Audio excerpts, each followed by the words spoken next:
자, 이어갑니다. 아간 파천부터 가겠습니다. 자.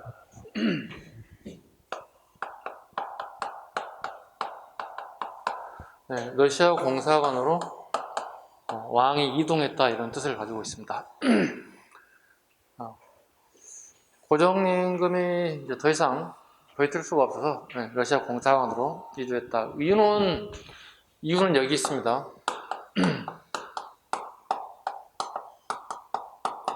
민비가 암살이 됐습니다.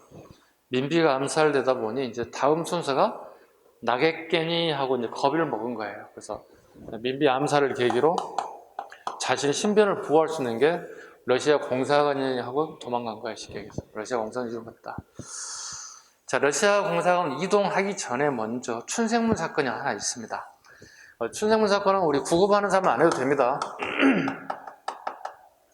7급을 주로 하는 내용 중에 하나가 춘생문 사건인데요. 러시아 공사관으로 이미 도망가기 전에 한번 전과가 하나 더 있어요. 그게 춘생문 사건이에요. 한번 볼게요. 이범진 주도하에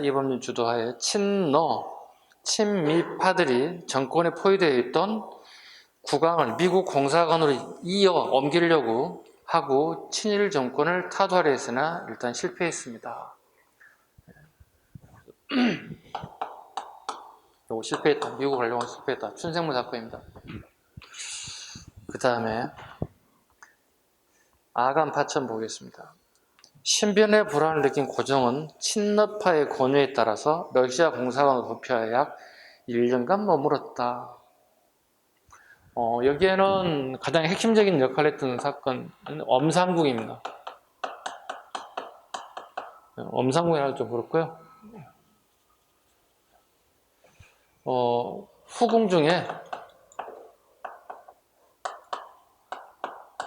엄기인, 기인은 사람 이름이 아니고 후궁들의 이제 직책이 있었거든요. 그 직책에 따라 쓰는 명칭인데 엄기인이 노력으로 고종 임금을 러시아 공사관으로 이어와 큰 역할을 했던 인물이 엄기인이다. 결과 김홍집, 어윤정 등 친일파는 살해되고 이한용 친러 내각이 수립되었다. 왕이 존재하지 않으니까 이한용 같은 친러 내각이 수립되었다. 이한용 되게 똑똑한 사람인데 이렇게 친러, 원래 이한용은 친청 세력이었습니다. 그죠? 이한용 이때 이제 민비 세력이었다 봐야 돼요. 친청, 친러, 훗날 친일까지 여러 번 말을 갈아타는 대표적인 인사가 이한용이라고 보면 되겠습니다. 지방제도를 13도로 구분하였다.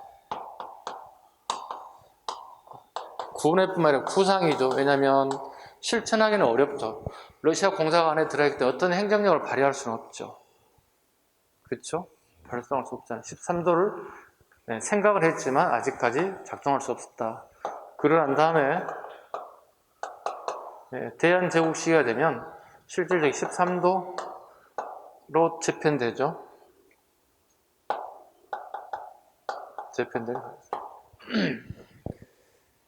특징, 아간 파턴을 계기로 열강의 이권이 본격적으로 침탈되었다. 열강은 최혜국 조각을 내서 이권을 요구했다. 최혜국 대우, 이 앞전 시간에 한번 설명을 드렸어요. 최혜국 대우. 많은 열강들이 우리나라에게 최혜국 대우를 요구했다. 앞에 어떤 나라와 조약을 맺었다면 그 뒤에 맺었던 열강들도 그 나라의 조약을 자기들에게 적용시켜달라. 최혜국 대우입니다. 그 다음 오른쪽 이권 침탈 과정 갑니다. 러시아 경성 정성의 광산 채굴권, 울릉도 압록강 산림 채굴권, 부산의 저룡도 저탄소 설치권, 오늘날의 부산 영도 앞바다를 얘기합니다. 저탄소 설치권, 석탄을 채굴하고 난 다음에 보관하는 장소가 필요합니다. 그다음에 미국 운산 금강 채굴권, 그다음 서울 시내 전차 부설권, 처음으로 서울 시내 전차가 부설됐습니다. 속도는 한 10에서 한 20km 정도 되게 느린 정도의 육상으로 다니는 겁니다.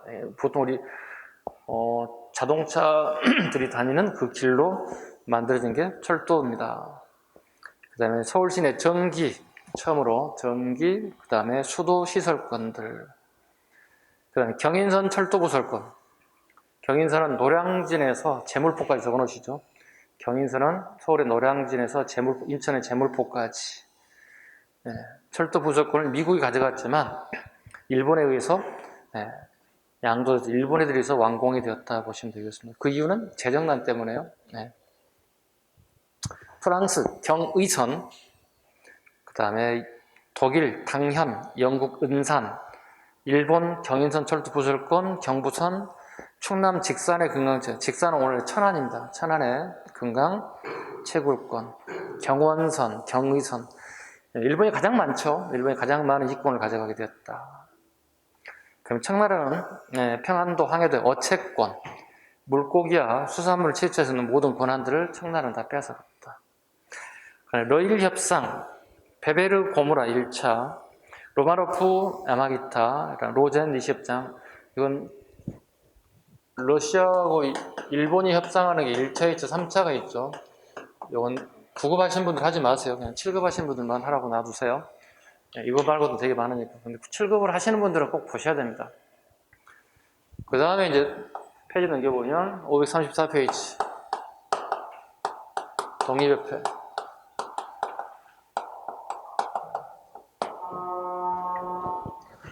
좀 쉬워졌습니다. 오전 타임보다는 좀 더 편하게 들으셔도 됩니다. 독립협회 활동 보도록 합니다. 자, 보겠습니다. 새 내각 구성.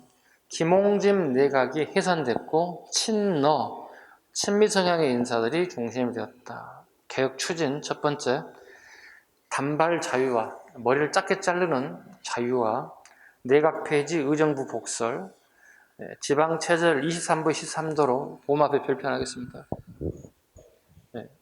23부에서 13도로 그 가보개혁 때 그죠?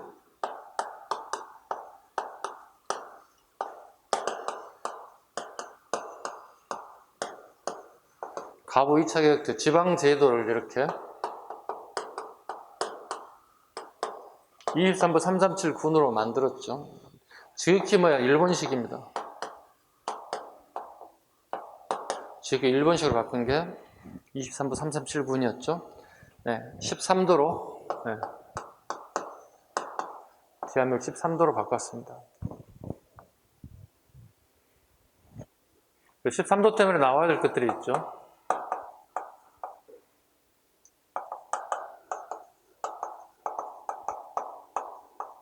이렇게 13도 의군, 13도 사군, 13도 창의군 이런 단어들이 나타났을 때 여기는 13도라는 단어가 들어가게 되면 어떻게 해요? 기본적으로 고종이 대한제국을 건립하게 되면서 새로운 지방행정제도가 만들어졌다 이렇게 생각하시면 됩니다. 그 다음에요. 독립협회 결성 가겠습니다. 서재필 기본입니다. 별표. 갑신정변 실패 후 일본으로 망명하였다가 다시 미국으로 재망명하였고 거기에서 갑신정변 이후에 실패했던 서재필이 미국에 가서 공부를 하게 됩니다. 서재필이요. 독립협회 핵심 인사가 서재필입니다. 이 사람은 되게 젊은 나이에 가급급제하는 사람입니다. 19세쯤 고등학교 한 3학년쯤 되는 친구가 가급급제성이 얼마나 영리하겠습니까? 그죠? 그래서 김옥균과 같이 같은 동문수학했던 많은 친구들이 있는데요. 나이가 가장 어린 친구 중에 한 사람 중에 해당됩니다. 서재필 같은 사람들. 급진파였죠. 그리고 갑신정변이 실패하자 서재필 일본으로 갔다 다시 미국까지 유학을 가게 됐고, 김옥균도 마찬가지 일본으로 피신했다가 청나라로 갔다가 호텔에 숨어 있다가 결국은 일본이 보낸 조선 정부가 보냈던 암살에 의해서 홍땡땡이라는 분한테 호텔에서 암살당한 결과를 맞이했던 인물입니다. 김옥균 같은 인물. 서재필의 귀국가죠. 갑신정변 실패, 미국 망명, 을림사변 이후에 귀국되었다. 을미사변은 우리 알다시피 민비가 암살됐던 사건이잖아요. 그래서 서대필에게는 충격이었죠. 충격이었고 국가의 어려움을 마다하지 않고 다시 귀국해서 한번 새로운 길을 모색하기 위해서 왔다는 겁니다. 그 다음에 독립신문 창간 보죠. 독립신문 창간.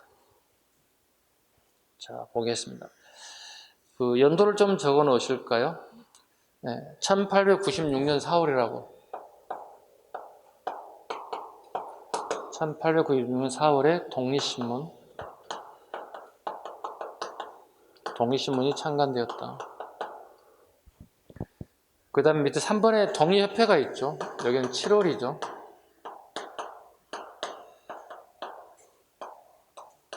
선후관계 잡아야 되겠습니다. 신문, 협회. 선후관계 잡으세요. 독립신문봅니다. 서재필이 주도하죠. 서씨가 주도합니다. 정부가 후원했습니다. 정부가 후원했습니다. 근데 대한정부에 후원했던 지문은 틀린 지문입니다.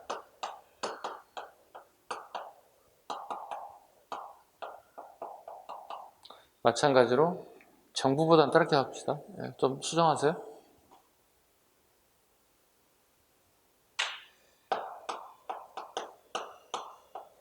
고종의 후원으로.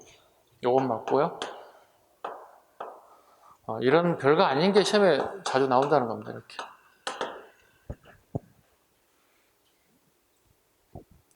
대한제국 후원하지 않은 이유는 아직 대한제국 건국 전이기 때문에. 건국 전이기 때문에 이 지문은 틀린 지문이 된다는 뜻입니다. 됐죠? 또 이건 이렇게 맞겠죠? 조선정부가 후원하였다. 이건 맞는 거예요. 요건 두 개가 이렇게 맞는 거예요. 이런 식으로. 고종이 후원했다는 말도 맞고 개인적으로. 또 조선이라는 나라의 정부가 후원했다 이것도 맞는 거고. 대신에 대한제국이 후원했다는 지문 이건 무조건 틀린 지문이 되는 거니까 잘 기억하시기 바랍니다. 이해 가셨죠? 지금 독립신문과 독립협회는 1896년이고 대한제국은 1897년이기 때문에 틀린 예이 되는 거예요. 앞에 선후관계 가지고 말장난 치는 거 하나 딱 잡아버리십시다. 자, 정부의 지원 맞습니다. 한글과 영문판 두 가지로 신문이 발행됐습니다. 맞습니다. 내용, 국민 계몽. 백성들이 되게 정보력이 부족하다 보니 되게 많은 정보가 부족하다는 거죠. 그래서 국민들 계몽, 무지함을 깨우치기 위해서 만들었다. 시기에서 자주독립, 자유민권, 사상 전파에 이바지하였다. 정부의 예산에서 설립자금 3,000원. 일본에서 윤세기를 들어왔다. 결국은 고종이 3,000원을 후원했다는 얘기가 되는 거예요. 지금 3,000원 돈도 아니지만 그 당시 3,000원 되게 큰 돈이에요. 아까도 잠깐 언급드렸잖아요. 서울의 집안채값이 얼마라고요? 10원. 그 당시에 서울의 집안채값 10원이니까 되게 큰 돈이 3,000원이에요. 자, 한번 질문 다시 던져보자고요. 아니, 고종이 뭐가 아쉬워서 독립신문 만드는데 돈을 3,000원만 원이나 기부했을까요? 의아해 생각되지 않으세요? 고종이 뭐가 필요한가요? 신문을 후원해 주는데 정부의 어떤 홍보가 좀 부족한 거예요. 정부의 정책이라든가 어떤 부분을 좀 널리 좀 홍보하고 싶은 거예요. 홍보 수단이 없는 거야. 홍보 수단으로 좀 이용이 되지 않을까 이런 생각 차원에서 후원했다 보시면 되겠습니다. 자, 그 다음에 이제 독립협회가 결성됩니다. 신문 이후에 7월 달에 3개월 뒤에 협회가 결성됩니다. 배경, 영음문 자리에 독립문을 건립체의 모국문이 전개되었다.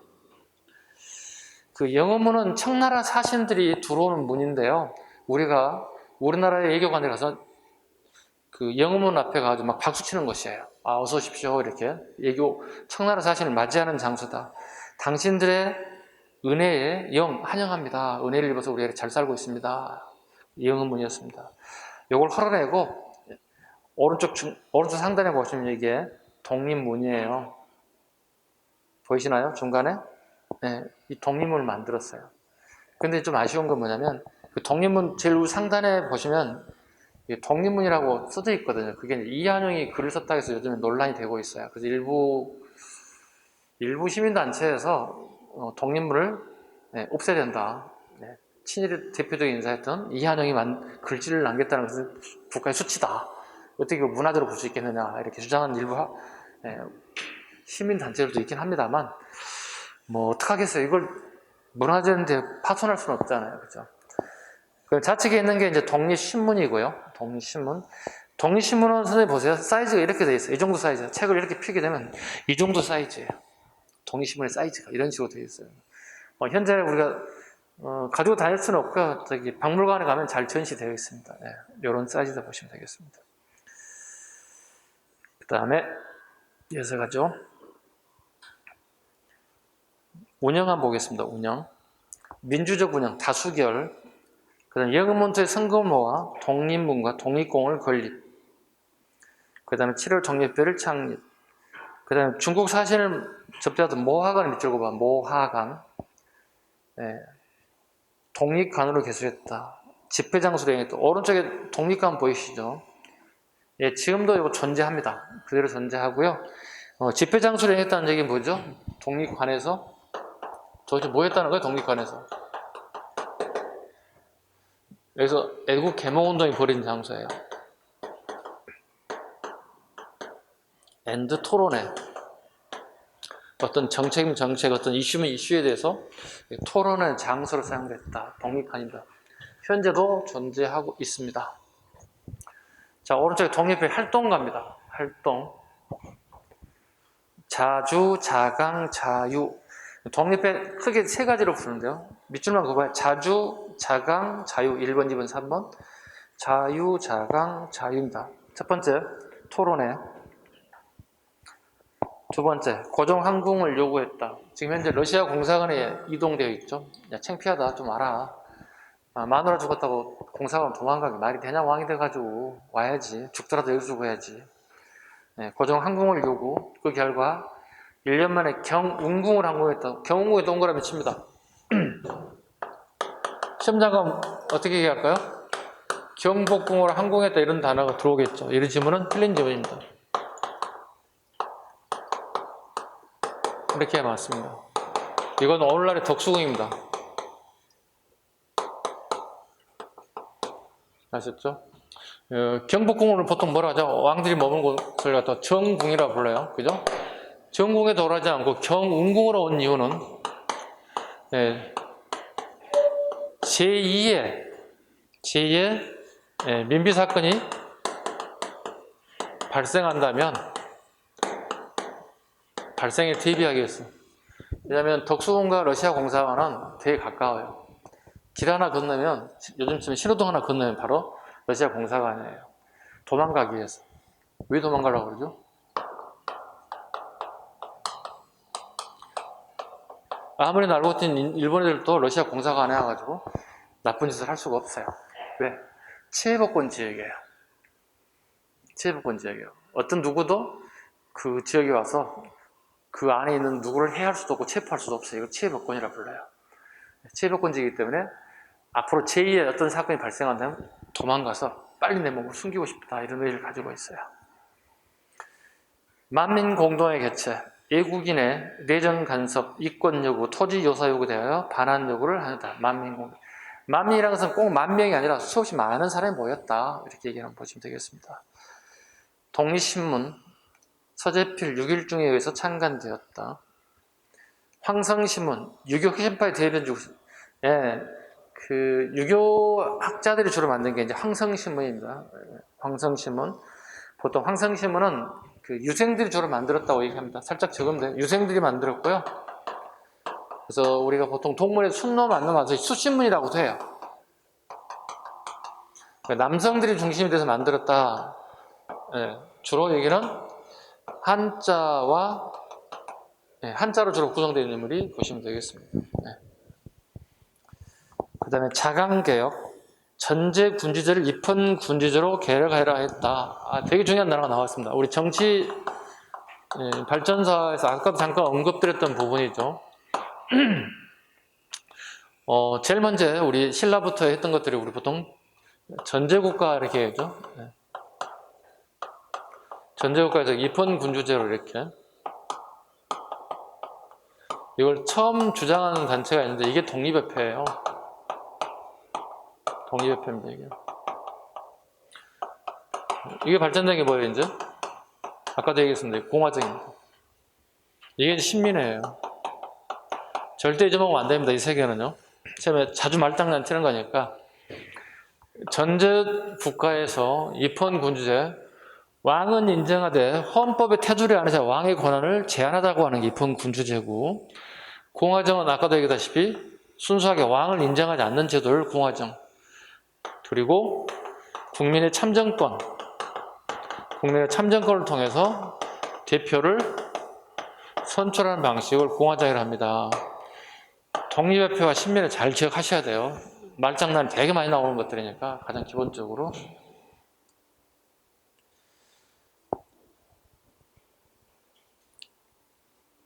그 다음에 상공업장려, 각종 공장을 설립하고 상공회사를 설립하자고 주장했다. 자유민권, 언론, 출판, 집회, 결사 자유를 보장하자. 의회 설립 추진, 물론 실패했습니다만, 중추원을 의회로 개편하여 영국식 상황을 모방한 의식 중추원 설립 직전에 좌절되고 말았다. 이게 미국, 영국 제도를 되게 많이 가져오려고 하죠. 우리 이제 법에서 얘기하는 영미법을 주로 많이 수용하려고 했습니다만, 결국은 좌절되고 말았다. 관민공동회, 아까 위에는 만민공동회였죠. 이제는 간민공동회입니다. 보겠습니다. 약 한 7개월 뒤에 일어난 일입니다. 보수 정권이 무너지고 개혁파인 박재경이 정권을 장악하자 독립협회는 관민공동으로, 그러니까 국가 공무원들과 백성들 모두가 다 참여하는 겁니다. 국정개혁 선언할 필요가 있다고 판단, 각부 대신 부인, 학생, 상인, 승려, 천민들이 참석하였고 백정 출신 하다못해 백정마저 박성춘마저도 연단위에 올라가서 연설회하고 계몽운동을 하더라. 이게 뭐예요? 우리가 되게 많이 이제 의식화가 되고 있다는 거예요. 많이 우리가 너무 무지해서 정부가 부패하든 외국의 나라가 우리나라에서 점령하고 우리를 갖다 괴롭혀도 전혀 인식을 하지 못했던 시대라는 거거든요. 이 시대. 우리가 너무 모르니까, 무시하니까, 배우지 못했고 정보를 모르니까. 지금부터 우리가 다 배웠고 정보의 홍수시대에 살다 보니 그런 걸 별도 배울 필요가 없잖아요. 우리가 검색 몇 번만 하면 또 뉴스 한 번만 보면 어떻게 대충 오늘 하루 뉴스 대충 알 수 있잖아. 예전에 이게 없었어요. 이런 게. 이걸 이제 우리가 하게 됐다. 됐죠? 자, 박성준의 간민공동 연설을 한번 보겠습니다. 이게 사료로 나왔을 게 무조건 독립협회 했던 내용 하나 고르면 돼요. 선택제. 별편합니다. 박성춘. 자, 나는 대한의 가장 천한 사람이고 무지몰각한 사람입니다. 그러나 충군 애국의 뜻은 대강 알고 있습니다. 이에 이국 현민의 길인 즉 간민이 협상한 연후에야 가능하다고 생각합니다. 저 비유하건대 한 개의 장대로 바친 즉 역부족이나 많은 장대를 합한 즉 그 힘이 공고합니다. 예컨대 관민이 합심하여 우리 황제 성덕에 보답하고 국군이 만만세 이어지게 합시다. 노비 출신, 천민 출신 치고는 되게 좀 배운 티가 팍팍 나죠. 되게 유식한 티가 나옵니다. 참고로 박성춘이 이렇게 뛰어난 연설문을 남겼잖아요. 박성춘이 이렇게 천한 계급에도 불구하고 아들이 의대를 가요. 공부를 잘해서. 처음으로 우리 독립운동가들의 주치의가 돼요. 박성춘의 아들이 아버지의 뜻을 잘 이어받았다 보시면 돼요. 되게 자식 잘 키운 것 같지 않습니까? 페이지 넘겨보세요. 자, 우리 또 잘 나오는 것 중에 하나는 헌의 6조예요. 자, 헌의 6조 보겠습니다. 가장 잘 나오는 게 이거예요. 헌의 6조 내용을 옳지 않은 거 가장 많이 나와요. 일단 기본적으로. 자, 헌의란 이거예요. 아랫사람이 윗사람에게 건의하는 것도 헌의라 불러요. 이해 가셨어요? 아랫사람이 윗사람에게, 즉 독립협회가 왕에게 이거 좀 해주세요 막 요구하는 것들이 있어요. 이걸 헌의라 불러요. 6가지를 건의했다는 거예요. 하나씩 봅니다. 외국인에게 의지하지 말고 간민이 합세하여 전제양권을 경고해야 할 것. 전제양권을 미치고 있습니다. 지금 뭐예요? 지금 여기 한번 보세요. 지금 독립협회가 주장한 건 뭐예요? 지금 현재 원래 입헌군주제잖아요. 근데 지금 뭐예요? 다시 이렇게 가잖아요. 1조를 보면 고정경을 좋아할 거 싫어할 것 같아. 되게 좋아할 것 같잖아. 야, 당신 헌금 강화시켜줘. 뭐 이런 얘기가 되는 거죠. 1조는 되게 입맛에 맞는 거죠. 전제한권은 경고하게 좀 해줄 것. 2조 갑니다. 예국과 이권 개입에 관한 계약과 조약은 각 대신과 중추원의 합동 날인을 시행할 것. 입헌군주제 밑줄 그어야 되겠죠. 입헌군주제. 입헌군주제. 자, 우리 지금 아까 아간파천 기억나시죠? 그죠? 네, 우리가 아간파천의 결과 우리 이권이 상당수 넘어갔다고 그랬잖아요. 그죠? 그걸 우리가 지금 532쪽에 보면 아간파천이 있잖아요. 이권 침탈이 미국, 러시아, 프랑스, 독일, 영국, 일본, 청나라에 막 지금 다 넘어간 내용들이 지금 있잖아요. 이 부분을 좀 어떻게 좀 바로잡아야 되지 않겠느냐 이렇게 주장하고 있는 거죠.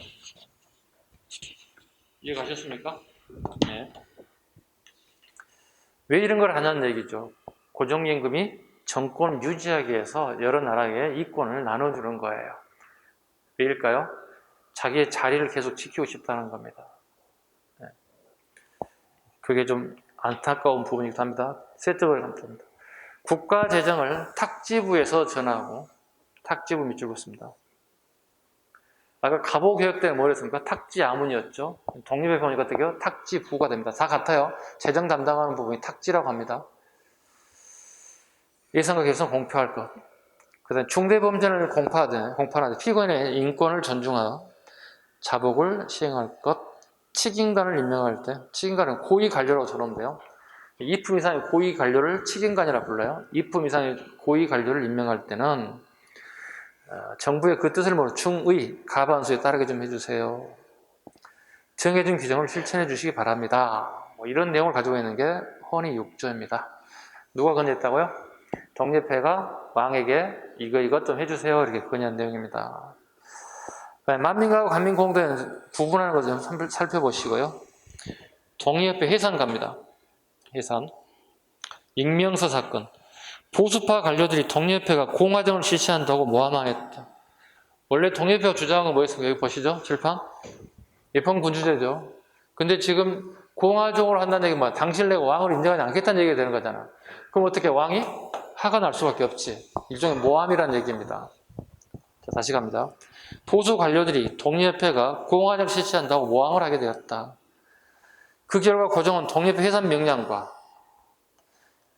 간부 구속, 그 다음에 박정향 파면, 보수적인 내각을 설립하게 되었다. 아니, 왕 당신 물러나라고 얘기하고 있잖아요. 왕이 좋아할 리가 없잖아요. 네, 이렇게 모함했다. 해산.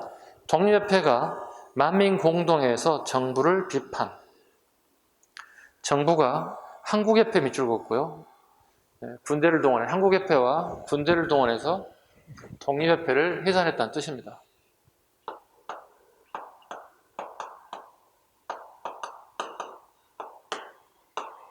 그 역할이 한국협회, 그 다음에 군대가. 아까 한국협회 뭐라고 그랬어요? 보부상 단체라고요. 보부상 단체 해상공 그 명칭이 바뀌었다고. 이렇게 바뀌었다고. 보부상 단체입니다. 보부상 단체는 자주 얘기합니다. 국가기관으로부터 허가받은 상인들이라고. 보통 시골에 5일장을 장사하신 분들이라고요.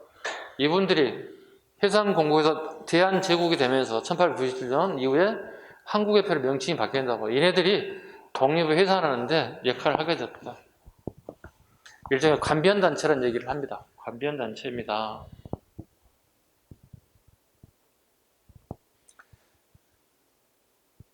의회와 한계. 자주독립, 자유민권, 민중참여를 유도한 건 맞습니다. 네, 그런 완전하게 시민 중심의 어떤 개혁 정치는 이루지 못했다는 뜻입니다.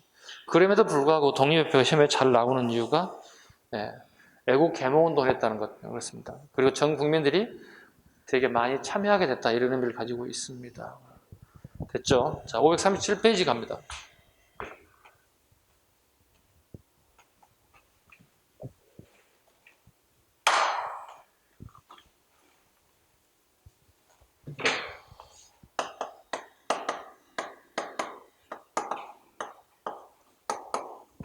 대한제국.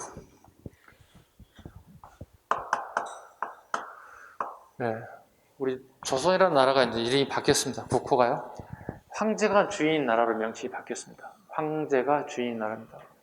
자, 하나씩 보겠습니다. 배경 보겠습니다. 두 번째 줄, 국내적 독립협회의 지식인들의 요구사항, 대외적으로 러시아의 세력 독점을 견제하는 국제 여론의 고조, 과정, 고종이 경운궁으로 항공했다. 경운궁이 밑으로 가야 됩니다. 오늘날의 덕수궁이죠. 이쪽으로 다시 돌아왔다. 항공해왔다. 그 다음에 황제직위 요청 상소가 있었고, 그 결과 항구단에서 황제직위시 거행됐다. 항구단 잡아야 되겠죠. 항구단이란 원형 형태의 건물을 짓고 여기서 즉위식을 하는 겁니다. 참고로 이 원형 형태의 건물 항구단은 황제국에서 이종하는 예법입니다. 황제가 됐기 때문에 새로운 건물을 지어서 황제 즉위식을 한 장소가 한 구단 또는 원구단, 같은 말로 쓰입니다. 둥굴 한자, 둥굴 원자, 원구단이라고 표현을 씁니다. 지금은 아쉽게 이 건물이 다 사라지고요. 조선호텔 자리에 가시면 그 터 자리는 그대로 유지되어 있습니다. 현재 가보시면요.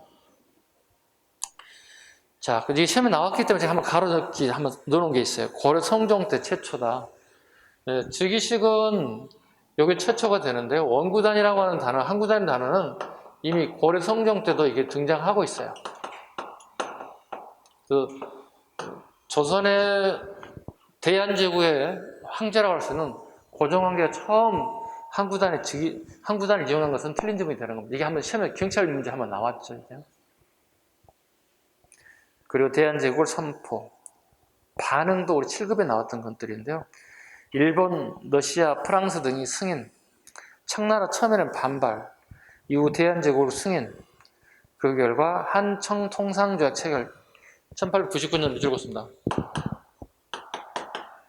한청통상조약. 연도 잡아야 된다. 선후관계 물어볼 때, 즉 대한제국과 청나라가 이제는 어떻게 해요? 통상조약을 맺었다는 얘기는 대등한 조약을 맺었다는 의미가 되는 거죠. 발전된 거 아닌가요? 이게? 어디서 발전된 건가요? 조청, 상민, 수륙, 무역, 장정에서 발전된 거잖아요. 7년 만에 이렇게. 이해 가셨죠? 이렇게 발전됐다고.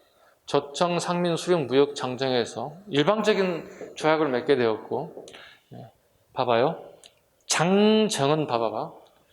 위의 국가가 아래 국가에 강제적으로 맺는 걸 장정이라 불러요. 또는 장정을 또 다른 말로 규칙이란 말도 써요. 이렇게. 그럼 이건 조약은 어떻게 평등해? 평등하지 않아? 평등하지 않지. 대신에 조약은요, 나라와 나라가 대등하게 맺는 조약을 갖다 우리는 조약이라 불러요. 이렇게. 시험에 나오는 것은 이 내용을 물어보는 거 아니에요. 이거 다 누구나 알 거라 생각하는 거예요. 이거 물어보는 거예요. 지금 선후관계 어떤 조약 순서를 물어볼 때 한청 통상조약인지 조청 상민 수령 무역장인지를 갖다가 정확하게 이해하고 있는지를 끊임없이 물어본다는 거예요. 연도 선후관계 끊임없이 물어본다는 거예요. 아까 우리 서두 얘기했잖아요. 우리 1교시 때. 오늘 내용은 연도 되게 암기 많이 하셔야 될 겁니다 했던 내용 중에 하나입니다. 자, 황제권 강화 가겠습니다.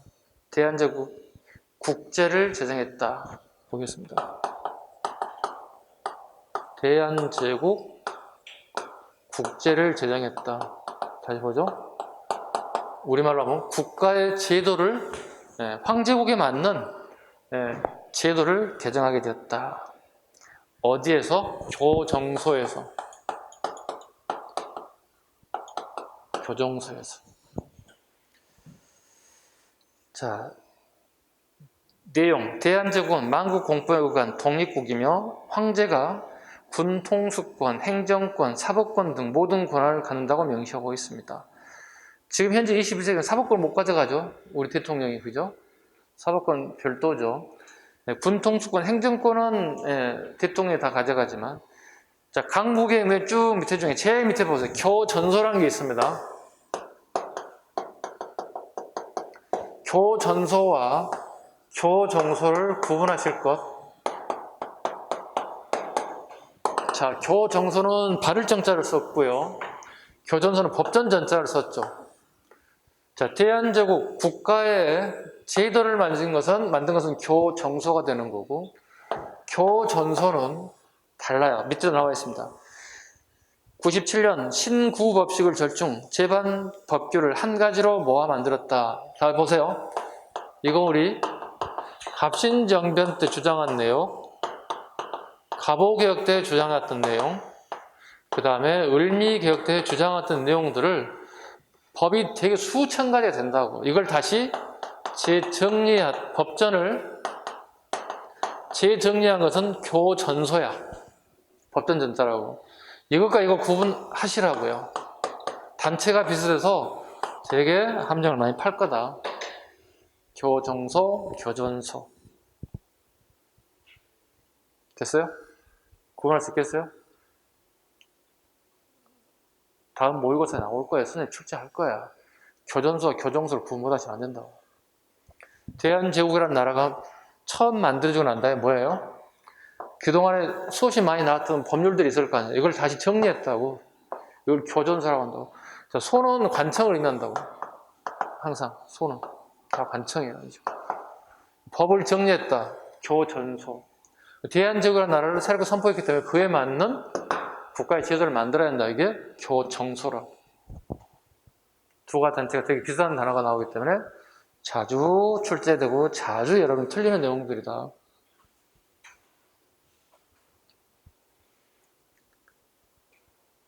자, 양가로 3번에 강무개혁 추진 내용 보겠습니다. 3번에 개혁 내용이 뭐가 있을까요? 한번 보자고요. 첫 번째 질문 원칙 보겠습니다. 가장 쉽게 나올 게 뭘까요? 다음 강무개혁 내용 옳지 않은 거 이렇게 나온다고. 자, 강무라고 그랬죠? 우리가 청나라와 일본에 먹힌 이유가 이거라고 생각하는 거예요. 무가 약하다고. 그러니까 물을 넓을 광자야. 물을 넓히겠다는 것은 무력을 한층 더 한층 강화시키겠다 이런 의미를 가지고 있어요. 이걸 강무입니다. 즉 상무정신이 보이고 있다고. 무를 숭상하는 정신이 보이고 있다고. 첫 번째 갑니다. 원칙, 갑오을미계의 급진성을 비판. 9번 신참에 올해 9번 신참에 죽었습니다. 첫 번째 9번 신참입니다. 이건 좀 모든 역사가들이 제일 싫어하는 단어 중에 하나이죠. 옛 것을, 그죠? 옛 것을 본으로 하고 새 것을 참고하겠다는 뜻이거든요. 이건 좀 그렇죠. 지금 일본은 막말로 달려서 지금 달나라 가려고 하는 상황인데 우리는 옛 것을 본으로 하고 새 것을 참고하겠다. 새로운 걸 참고하겠다. 너무 떨어져서 한참 떠진 거죠. 아셨죠? 이걸 살짝 바꿀 수 있어요. 아셨죠? 9번 신참을 바꿀 수 있으니까 기억 잘 하셔야 됩니다. 두 번째, 군사력 강화합니다. 군부 예산 증대 친위대, 진위대, 시대가 추가 설치됐다. 친진, 시대.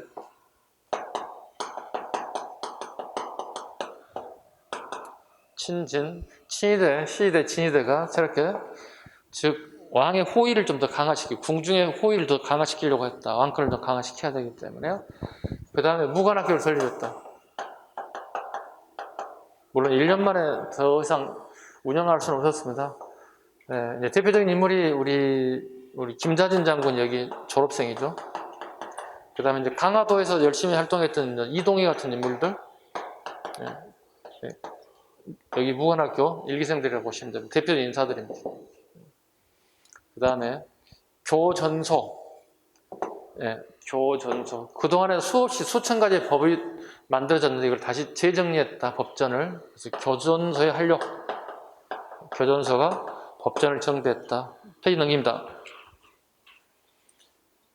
사례소. 역대 조선왕조 임금을 치적을 정리하기 위해서 역사 편찬 기관이다.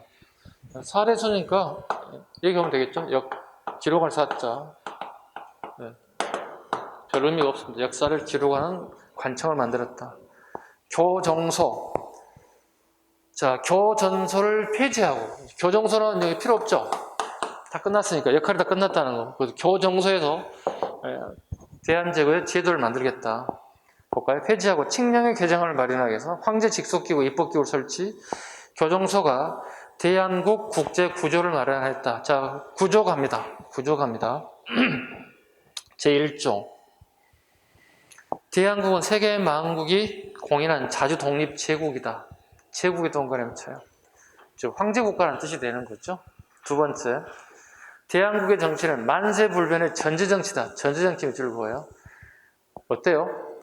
지금 발전되지 않고 지금 퇴보하는 모습 보이지 않나요? 그죠? 세 번째 갑니다.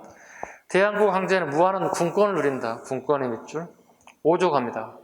대한국 대항제는 법률을 제정, 그 반포와 집행을 명하고 대사, 특사, 가명, 복권 등을 명할 수 있다. 6조, 대항제는 육군과 해군을 통솔한다.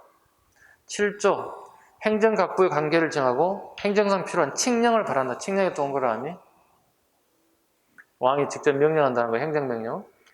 그 다음 9조, 대한국 대항제는 각 조약 체결 국가에 사신을 파견하고 선정 강화 및 재반 조항을 체결하는 막강한 황제후의 권한을 가질 수 있다.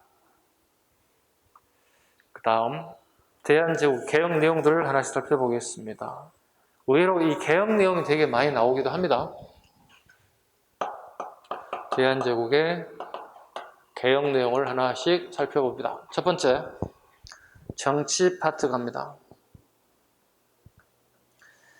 자, 왕실 재정을 국내부 내장원으로, 국내부 내장원이 다시 되돌아왔어요. 어때요? 역행하고 있죠. 그렇지 않나요? 뭐 탁지 아문 탁지부에서 하자고 막 주장했잖아요. 가보개혁 탁지 아문 독립협회 탁지부. 제정된 독립된 어떤 관청에서 하자는 얘기잖아요. 통관리를. 근데 이제는 뭐예요 이제? 국내부 내장은 궁궐을 살림하는 데서 뭐야 이게? 국가 돈인지 왕실 돈인지 구분하지 않고 막 쓰겠다는 거잖아요. 그래도 돼? 근데 가끔 이렇게 여러분들 얘기하거든요. 여러분 공무원이 되고 난 다음에 제일 먼저 일반 행정직은 동사무소 보낼 거거든요. 주민등록증본 무슨 뛰어가지고 하루 5만 원 수입을 올렸어요. 수입인지 팔아가지고. 자기가 퇴근할 때 호주머니 넣어가지고 가면서 점심 먹고 차 한잔 먹고 그럴 수 있나? 이건 아니지, 그죠? 국가의 공공과 내 개인 돈을 구분할 수 있잖아요. 최소한도 우리가, 그죠? 우리가 조그만 우리 단체 생활을 해보더라 어떻게 친구들에게 돈을 모아서 갯돈을 모아서 이렇게 통장에 넣어서 얼마 사용 얼마 남았다는 거 다 보고 왔잖아요. 그렇지 않나? 우리가 기본적으로 개모임 조그만 거 하나 하더라도 그죠? 근데 이게 뭐야 지금? 국가 돈이 내 돈이고 왕실 돈이 다 내 돈처럼 쓰고 있다는 거야. 그럼 얼마만큼 방만하게 썼겠겠네 대한제국. 자, 울릉도 독도를 군으로 승격시켰다. 별표. 일본 애들이 좀 되게 시끄러운데요. 1900년 10월 20일 고종황제 칙령 41호 칙령 41호 울릉도를 독도를 군으로. 그래서 뭐가 된 거야? 울릉 군이 됐다는, 우리나라 군 단위가 됐다는 뜻이에요. 앞에는 섬도자였잖아요. 섬도자. 울릉도, 독도 다 섬이었잖아요. 이제는 군 단위로 승격시켰다는 겁니다. 그만큼 우리가 더 중요하게 여기는 땅이 됐다. 간도를 함경도 영토에 편입하고 이 법률을 간도관리사. 그거 연도 되게 시험에 잘 나왔죠. 이 법률을 1903년에 간도관리사로 확인했다. 기억 잘 하시기 바랍니다. 연도.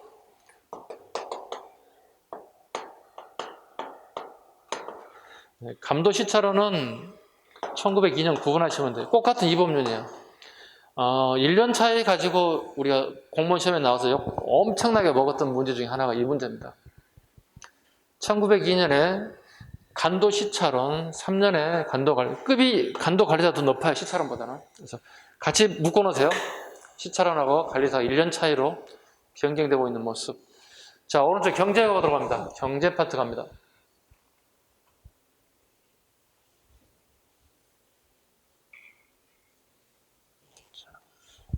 대한제국의 경제 파트 한번 보도록 하겠습니다.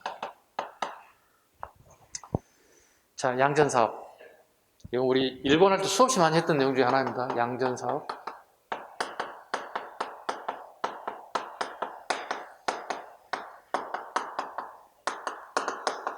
우리말로 번역하면 토지를 측량하는 일을 갖다가 양전이라 합니다. 이유가 뭘까? 은결을 찾는 겁니다. 숨어있는 토지, 다르게 표현하면 관청에 미등록된 토지를 찾아내서 조세를 징수할 목적으로 하는 게 양전사업입니다. 이건 잘하고 있는 거죠. 아니, 힘없는 백성들은 세금 꼬박꼬박 다 내고 10원짜리 하니까 다 내고 힘있고 권력 있는 권세가들은 세금 자체를 탈루해서 내질 않는다는 거죠. 이건 되게 좋죠. 예나 지금 이건 해야 할 일이겠죠. 그렇죠? 두 번째, 근대적 공장에서 설립, 섬유, 철도, 운수, 강업. 네, 공장입니다. 공장 설립.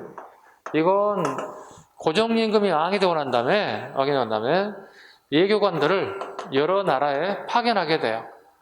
그리고 그네들의 산업을 시찰하고 이걸 보고 하게 돼요. 그래서 우리가 이런 거 만들어야 됩니다. 즉 고정임금을 실행하는 대표적인 케이스입니다. 그 다음에 근본이제, 백동화, 근본이제. 아까 은본이제 기억나시죠? 은본이제. 언젠가요? 은본이제는? 가보 1차 경제 파트에 은본이제. 기억나세요? 제주도는 은이 참 많다. 재정에 일어나. 도량의 통일. 기억나세요? 네, 은본이제. 스탠다드, 은을 스탠다드 기준을 잡겠다. 여기는 금을 스탠다드 기준으로 잡겠다. 은본이제, 근본이제. 기억 잘 하셔야 된다. 대한제국, 은본이제, 가보, 개혁, 1차 개혁. 애국 상인의 상권 침탈을 억제하는 명목에 상인단체, 상무사를 설치하였다. 일부 기업에 독점 영업권을 부여한 대신에 매년 일정한 상납금을 받았다. 이걸 갖다가 식산흥업정책이라고 합니다. 식산흥업정책이 줄었습니다.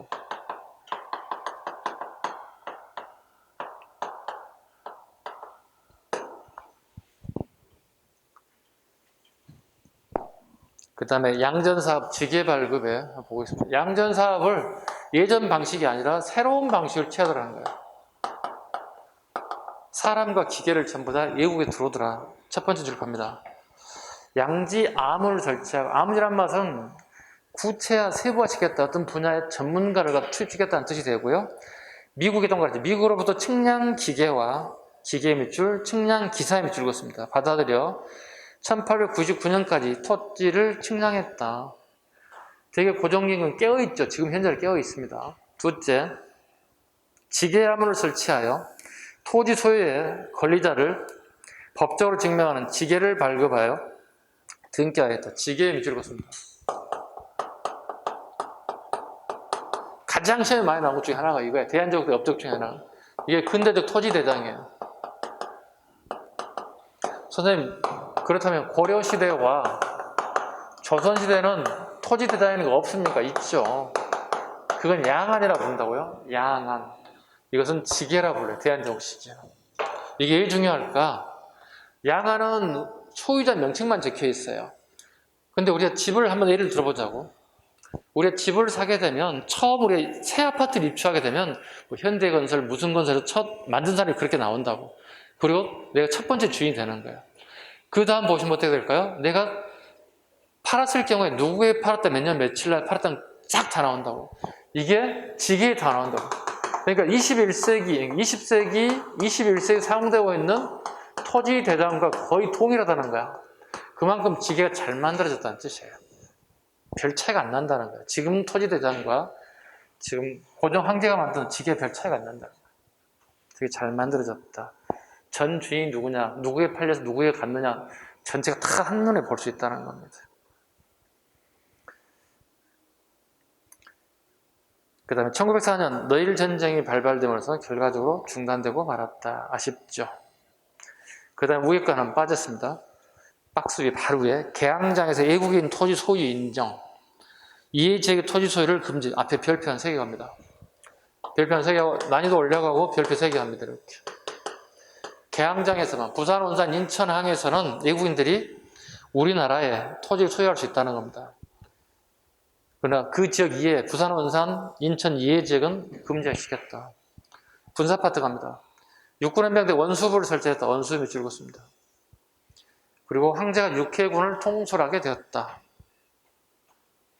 수도의 경비와 황제호를 위해서 친위대, 시위대를 개편 증대.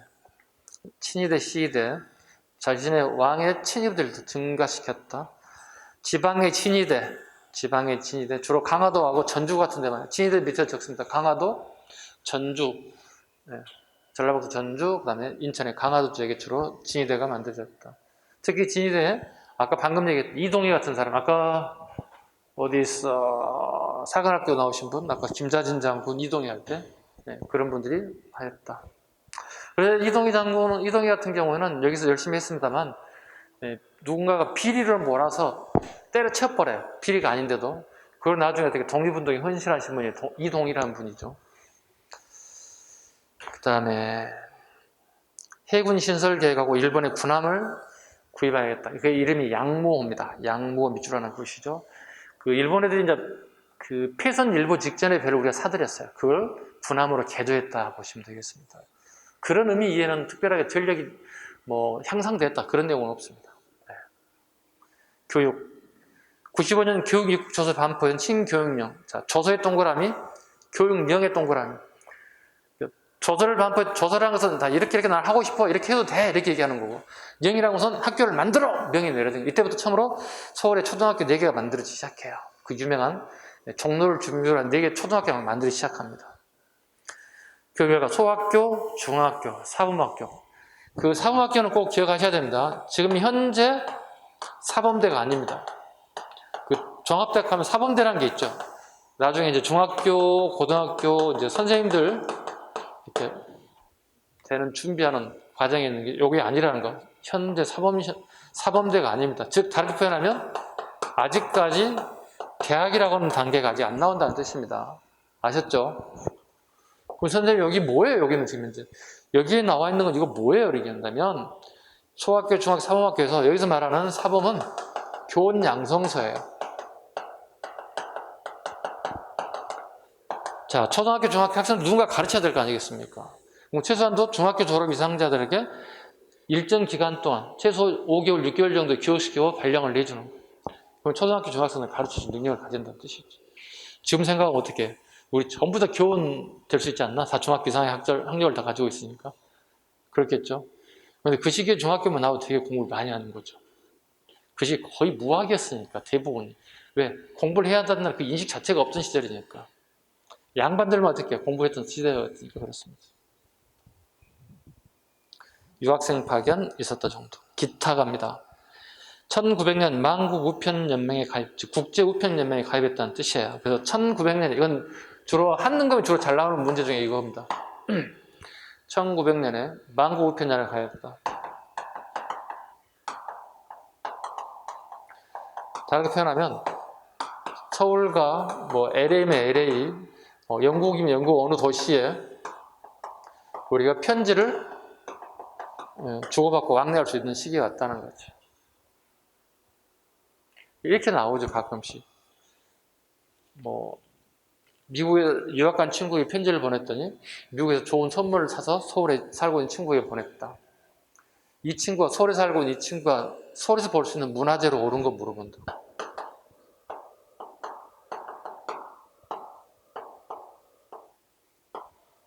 뭘 물어본 거예요? 그럼 1900년 전에 만들어진 문화재가 뭐냐고 물어본 거야. 그럼 볼 수 있잖아. 그죠? 1920년, 30년대 그 의미가 없는 거죠. 1900년에 만국우편연합에 가입됐기 때문에 1900년 전에 만들었던 문화재가 뭐 있습니까? 이렇게 물어보는 거예요. 이런 식의 문제가 한능검 문제 스타일이에요. 그게 어떻게 해요? 공무원 시험에도 적용되려고 해요. 한두 가지씩. 그래서 우리는 뭐죠? 한능검의 문제 스타일로 우리가 좀 익혀야 될 것 같고, 또 공무원 시험의 전통적인 그 형태의 문제도 있어요. 그런 형태 두 가지를 다 우리가 양수를 다 겸해야 되지 않을까 생각합니다. 이어서 가죠. 1903년 국제 적십자 활동에 한 번도 나온 적 없고요. 평양을 서경으로 높이고 풍경을 밑줄 것이죠. 양경 체제를 하였다. 수도를 두 개로 만들었다는 뜻이죠. 서경에 오늘날 평양이죠. 평양에 궁궐을 하나 만들었다고. 이걸 풍경궁이라 한다고. 그리고 서울에는 경복궁을 만들어서 궁궐이 두 개잖아요. 그것을 양경 체제라 이렇게 한다는 거죠. 이건 이미 기출됐어요. 그리고 모의고사도 끊임없이 나와요. 이합전 우리 한 바퀴 돌 때도 이 풍경공을 제가 한번 집어넣습니다. 이번에 또 나올지 몰라요. 그러니까 지문으로 나올지 아예 문제로 나올지는 모르겠지만 이것도 우리가 익숙하게 좀 다뤘으면 좋겠습니다. 그 다음에 그 기타 부분에 하나 빠진 게 있어서 하나 적을까요? 거기에 추가해 볼게요. 수민원 하나 추가해요. 수민원 하나 체크합니다. 외국 여행과 네. 이민 업무를 담당하였다. 추가해 주시기 바랍니다. 네. 이게 금년 2021년 경찰 기출문제입니다. 경찰 1차 기출문제 나왔던. 보시죠. 우리 책에 잘 나오지 않는 것, 잘 다루지 않는 문제도 이렇게 나와요. 이거 뭐예요? 야, 선생님, 너희들 한번 풀어봐. 너희들 풀 수 있을 것 같아? 선생님만 풀어지 말고 니도 한번 풀어봐. 이런 식의 문제예요. 그래서 이거 되게 문제를 푼 수험생 입장에서 되게 황당했죠. 왜? 생전 듣도 보지도 못한 문제가 나왔으니까. 선생님, 너희 정도 알 수 있을 것 같아? 한번 풀어봐, 너희들. 이런 식의 문제 중에 하나가 가끔 나오는 게 이런 문제들입니다. 뭐죠, 그러면? 만점 안 주겠다는 겁니다. 다르게 표현하면 난이도를 조절하겠다는 의미를 가지고 있는 거예요. 그럼에도 불구하고 우리는 어떻게 해야 돼? 이거 맞아야 돼? 틀려야 돼? 맞아야만이 다른 사람에 비해서 내가 어떤 조금이라도 이익을 가져갈 수 있는 거죠. 그래서 여러분들은 책에 나오든 안 나오든 선생님이 나올 수 있겠다. 난이도 조절용으로 무조건 맞춰야 되는 거예요. 남이 맞춰야 될 문제는 다 같아. 75점이 다 비슷해. 응? 75점 맞아서 합격 못 하니까 내가 95점 100점 맞기 위해서 남이 틀리는 건 나는 무조건 맞힌다. 수면은 잡으시고. 의해한 게 큰 의미가 없습니다. 패스. 좀 쉬어야 되겠다. 좀 쉬어갈까요? 좀 쉬겠습니다.